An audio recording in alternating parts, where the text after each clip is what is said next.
Yeah, I remember I think we recently had this conversation that um, when we needed to build something simple enough to roll out fast enough, but we had a old colleague that we worked together, we decided to build it like a rocket when we need a bicycle.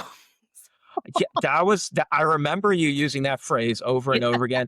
They built a rocket when they just needed a bicycle, yeah. and it's like, 'Cause, like, I was like, trying to explain that to, non-technical people ho to give the analogy to it, but they're not gonna know. But I just wanted to explain that this wasn't needed, but this is how it looks like.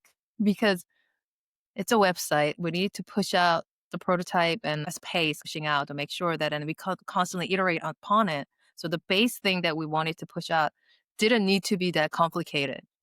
But he's a smart guy, and he was trying to be very, very wanted to think of all the edge cases before he actually push out the launch. I keep bringing this like parable up like over and over again. It's like the lumberjack who's too busy trying to cut down a tree to sharpen his saw.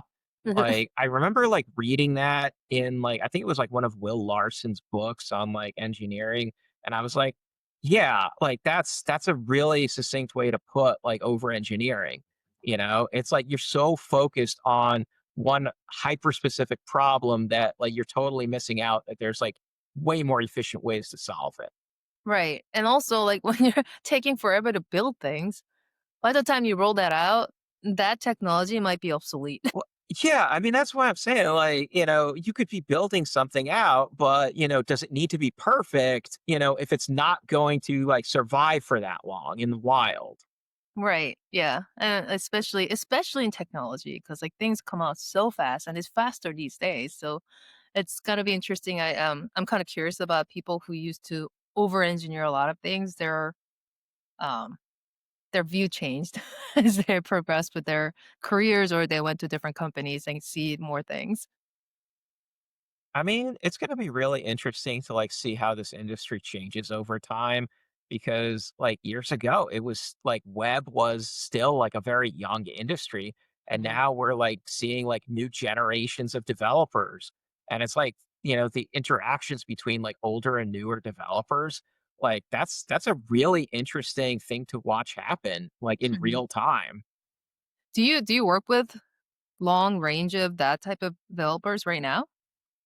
Yeah, I mean, there's like a good range of developers like throughout their 20s and 30s that I work with. Mhm. I mean, I'm not asking them like how old they are, but like you can just you Tell. can see like differences in opinions, differences in mindsets, and it's just fascinating, It's like everyone's still just tied together with like common loves of just engineering and just building stuff, but the way it gets expressed, it's like it's become more and more interesting and varied. Stay tuned for the next episode on Monday afternoon.